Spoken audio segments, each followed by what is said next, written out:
జయద్రథుడి మరణం తర్వాత పాండవులు సమావేశమయ్యారు.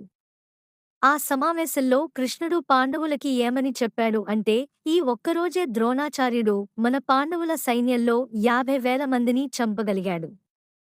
మీరు ఇలానే వదిలేస్తే ఆ ద్రోణాచార్యుడు మీ పాండవుల సైన్యాన్ని అందర్నీ కూడా చంపగలుగుతాడు. అందుకనే మీ తక్షణ కర్తవ్యం ద్రోణాచార్యుని చంపడం.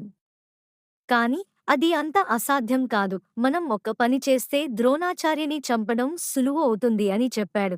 అప్పుడు ధర్మరాజు అదేంటో చెప్పు కృష్ణ అని అడిగాడు.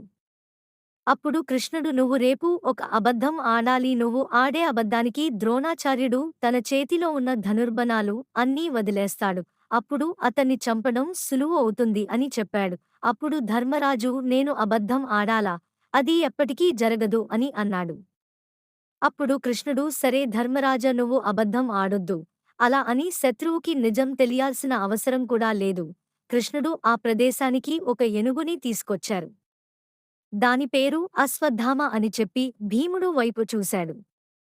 అప్పుడు భీముడు తన చేతిలో ఉన్న గదతో బలంగా ఒక వేటు వేశాడు. తను వేసిన వేటికి ఆ ఏనుగు కపాలం పలిగి చనిపోయింది. అప్పుడు కృష్ణుడు చూశావుగా ధర్మరాజా అశ్వత్థామ అనే ఏనుగు చనిపోయింది.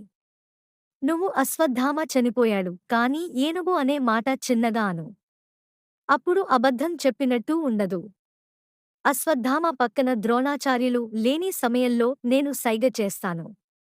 ఆ సమయంలో మీరు ఈ పని చేయాలి అని అన్నాడు.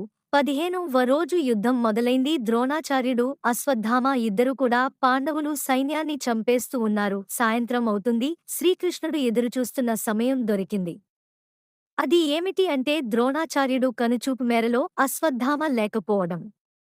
శ్రీకృష్ణుడు భీముడు దగ్గరికి వచ్చి సైగ చేశాడు. అప్పుడు భీముడు గట్టిగా నేను అశ్వత్థామను చంపేశాను అని అరిచాడు. అది విన్న ద్రోణాచార్యుడు ఒక చిన్న చిరునవ్వు నవ్వాడు. ఎందుకు అంటే అర్జునుడిని చంపడం ఎంత అసాధ్యమో అశ్వత్థామను చంపడం కూడా అంతే అసాధ్యమని ద్రోణాచార్యుడికి తెలుసు. అయినా కూడా ద్రోణాచార్యుడు మనసులో చిన్న భయం కలిగింది. ఎందుకంటే తన కనుచూపు మేరలో అశ్వత్థామ లేడు. అయినా సరే భీముడు అన్నమాట నమ్మలేదు. అదే మాట ధర్మరాజు అని ఉంటే నమ్మేవాడిని అని మనసులో అనుకుని చుట్టూ చూస్తూ ఉన్నాడు. అదే సమయంలో ధర్మరాజు అశ్వత్థామ హతః కుంజరః అని మెల్లగా అన్నాడు. అప్పుడు ద్రోణాచార్యుడికి ధర్మరాజు అన్న అశ్వత్థామ హతః అనే మాట వినపడింది. ఆ మాట విన్న ద్రోణాచార్యుడు ఒక్కసారిగా కుప్పుకులాడు. ఎప్పటికైనా హస్తినాపురానికి తన కొడుకు అశ్వత్థామ రాజు అవుతాడు అని. దుర్యోధనుడు తర్వాత రాజు అవ్వవలసిన లక్షణాలు తన కొడుకుకి ఉన్నాయి అని ప్రగాఢ నమ్మకం. అలాంటి తన కొడుకే లేనప్పుడు ఈ యుద్ధం ఎవరికోసం చేయాలి, ఎందుకు చేయాలి అని నిస్సహనంగా యుద్ధభూమిలో కూర్చుండిపోయాడు. అదే సమయంలో దుష్టబ్బినుడు ద్రోణాచార్యుని దగ్గరికి వచ్చి తన తలని నరికి దూరంగా విసిరాడు. తన తండ్రి చనిపోయాడు అని తెలిసిన అశ్వత్థామ బోరున ఏడవసాగాడు. అదే సమయంలో శకుని అశ్వత్థామ దగ్గరికి వచ్చి నీ తండ్రికి నువ్వు చనిపోయావు అని అబద్ధం చెప్పారు. నిరాయుధుడిగా ఉన్న నీ తండ్రిని చంపేశాడు అని చెప్పాడు. ఆ మాట విన్న అశ్వత్థామ కోపంతో రగిలిపోయి తన దగ్గర ఉన్న నారాయణ అస్త్రంని పాండవులపైన సంధించాడు.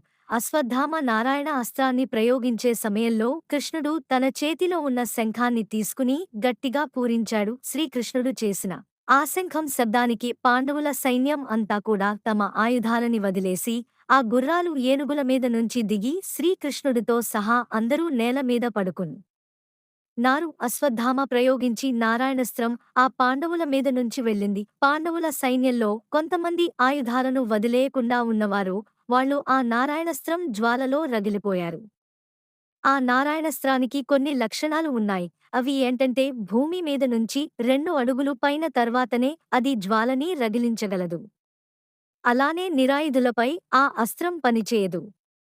అందుకని శ్రీకృష్ణుడు ముందు రోజు రాత్రి పాండవ సైన్యం అందరికీ ద్రోణాచార్యుడు మరణిస్తే అశ్వత్థామ మనపైన ఖచ్చితంగా నారాయణస్త్రంని ప్రయోగిస్తాడు. అందుకని నేను శంఖం పూరించే సమయంలో మీరు ఆయుధాలు అన్ని వదిలేసి కింద పడుకోండి అని చెప్పాడు. ఈ విధంగా అశ్వత్థామ తన చేతిలో ఉన్నటువంటి నారాయణ అస్త్రాన్ని ఉపయోగించాడు.